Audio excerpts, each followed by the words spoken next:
सलीम मलिक के बाद पाकिस्तान का वो दूसरा खिलाड़ी जिसने अपने डेब्यू पे सेंचुरी स्कोर किया, वो भी नंबर 4 पे बैटिंग करते हुए, वो हैं जी कामरान गुलाम। कामरान गुलाम इस वक्त सोशल मीडिया पे एक स्टार जैसी अहमियत अख्तियार कर चुके हैं। खास तौर पे इंडियन फैंस, खास तौर पे इंडियन न्यूज पेजेस जो हैं वो इनको कुछ ज्यादा ही अप्रिशिएट कर रहे हैं, और अप्रिशिएट करना भी चाहिए। हर किस्म की अप्रिसिएशन के हकदार हैं ये। इस बात को भूल जाइए कि भाई उस बंदे ने रिप्लेस किसे किया। आप ये देखो उसने टीम में आने के लिए एफर्ट कितनी की है और उस बंदे ने परफॉर्म क्या किया है। आज जो इनिंग खेली है ना, पूरे 100 में से 110 नंबर जाते हैं कामरान गुलाम को इस इनिंग के। क्या ही कोई कमाल, लाजवाब, शानदार बैटिंग की है यार। यकीन करो जिस तरह से मुल्तान की गर्मी में जैक लीच और शुएब बशीर की उस स्पिनिंग विकेट के ऊपर बॉलिंग को, और जिस तरह ब्राइडन कार्स और मैथ्यू पैट स्पॉट्स की जो है ना वो 140 की गेंदों को 140-45 की पेस से आने वाली बाउंसर गेंदे, घूमती हुई गेंदे, हर किस्म की बॉलों को उसने फेस किया है ना। सैल्यूट है भाई इस बंदे को, और बिल्कुल कांग्रेट्स डिजर्व करता है ये बंदा। बड़ी ही ना एक शानदार कहानी है, बड़ी ही शानदार कहानी है इसके पीछे। जो उन्होंने इस मतलब यहाँ तक पहुंचने के लिए जो सफर उन्होंने तय किया है ना, उसके पीछे एक बहुत लंबी कहानी है। वो कामरान गुलाम जिसने 60 फर्स्ट क्लास मैचेस में 4479 रन बना रखे हैं, वो भी 50 की एवरेज के साथ। भाई लिटरली बंदा डोमेस्टिक क्रिकेट में 50 के एवरेज के साथ खेल रहा है, और अभी तक वो टीम में जगह नहीं बना पा रहा था। पिछले 4 साल से, तकरीबन पिछले 4 साल से वो हर बार स्क्वाड में अनाउंस होते हैं, टीम के साथ जाते हैं, घूम फिर के वापस आ जाते हैं। जगह नहीं मिल पा रही, टीम में खिलाया नहीं जा रहा। रीजन क्या थी आई डोंट नो, लेकिन उनको किसी भी वजह से टीम में जगह नहीं दी जा रही थी। उनके साथ वही काम होता रहा है जो अभी तक मोहम्मद हुरैरा के साथ हो रहा है। और आपको बता दूं कि ये इस स्क्वाड में भी शामिल नहीं थे, ये इस स्क्वाड का भी पार्ट नहीं थे, और इस स्क्वाड में इनको ना रखने में बाबर आजम का भी कोई कसूर नहीं है भाई। ये जो आप लोग हर चीज उठा के बाबर पे थोप देते हो ना, उसका भी कोई कसूर नहीं है।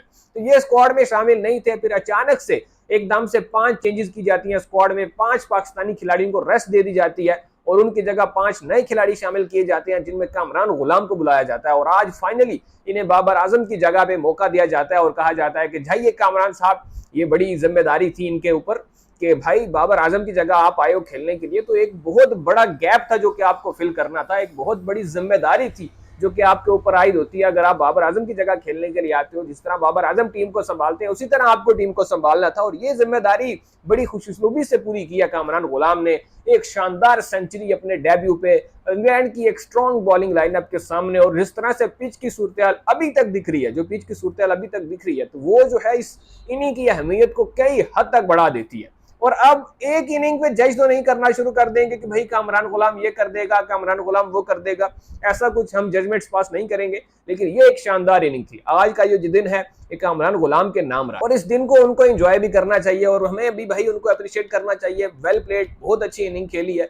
और जिस तरह से उन्होंने साइम अयूब के साथ मिलकर पार्टनरशिप की है, जिस तरह से जैक लीच को टैकल किया है, क्योंकि शुरू में ना जब हमारे 2 आउट फटाफट कर दिए थे ना जैक लीच ने, मुझे तो लगा था कि यार ये तो बड़ी गड़बड़ हो गई भाई। मुझे लगा कि ये जो स्पिन विकेट है ये कहीं अपने गली ना पड़ जाए, क्योंकि शान मसूद और अब्दुल्ला शफीक दोनों बहुत जल्द आउट हो गए थे। जैक लीच को जब लगाया है ना बेन स्टोक्स ने, तो मुझे लगा भाई ये तो काम बड़ा उल्टा पड़ गया, ये ना हो कहीं हमें लेने के देने पड़ जाए और हमारी टीम जो है वो फिर जल्दी आउट हो जाए, और इंग्लैंड वाले आगे बेसबॉल वाले स्टाइल में हमारी धुलाई कर रहे हो। लेकिन खैर सूरत हाल जो है अभी उस नहज तक नहीं पहुंची है। कामरान गुलाम की इस बैटिंग ने पाकिस्तानी टीम को संभाला दिया और बचा लिया। 116-17 रन की जो इनिंग खेली है कामरान गुलाम ने, ये एक शानदार सेंचुरी थी उनका। यकीनन इस कैरियर का जो उनका आगाज हुआ, एक शानदार आगाज हुआ है। वैसे तो वो 29-30 साल के मेरे ख्याल उनकी उम्र हो चुकी है, और काफी लंबे इंतजार के बाद उनको डेब्यू का मौका मिला है। लेकिन एक शानदार डेब्यू था भाई, एक शानदार डेब्यू था, और इस शानदार डेब्यू के साथ मुझे उम्मीद है कि पाकिस्तानी टीम भी इस टेस्ट मैच को जीतने का कोई ना कोई रास्ता निकाल लेगी।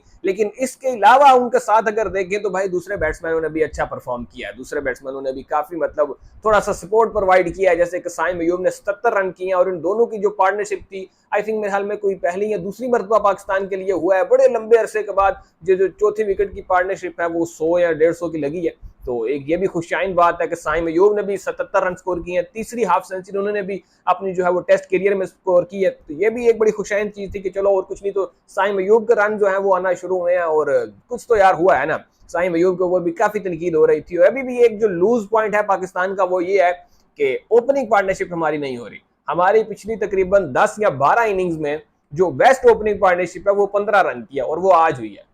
आज हमारी सबसे बेस्ट ओपनिंग पार्टनरशिप हुई है तो इसका मतलब यह है कि हमारा जो ओपन हमारे जो बैट्समैन है, ओपनिंग बैट्समैन बिल्कुल फेल हो रहे हैं। अगर अब्दुल्ला शफी कहीं गलती से रन कर देते हैं तो साइम अयूब ने कहा कसम खाई हुई कि मैं रन नहीं करूंगा, अगर साइम कर देते हैं तो अब्दुल्ला शफीक तो हमारे फिर आपको पता है शहजादे हैं भाई, किताबी प्लेयर की पता नहीं वो किताब वाली टेक्निक और क्लास जो है पता नहीं कहां खो गई है, बिल्कुल खोए खोए से लग रहे हैं वो भी। पिछले मैच में फटा विकेट मिली थी तो उस पर सेंचुरी लगा दी, लेकिन अब इस मैच में बिल्कुल जो है ना वो फंसे हुए दिखाई दे जैक लीज के सामने। जैक लीज ने समझ भी नहीं आने दी उनको और बोल्ड मार के भाई वो साइड कर दिया।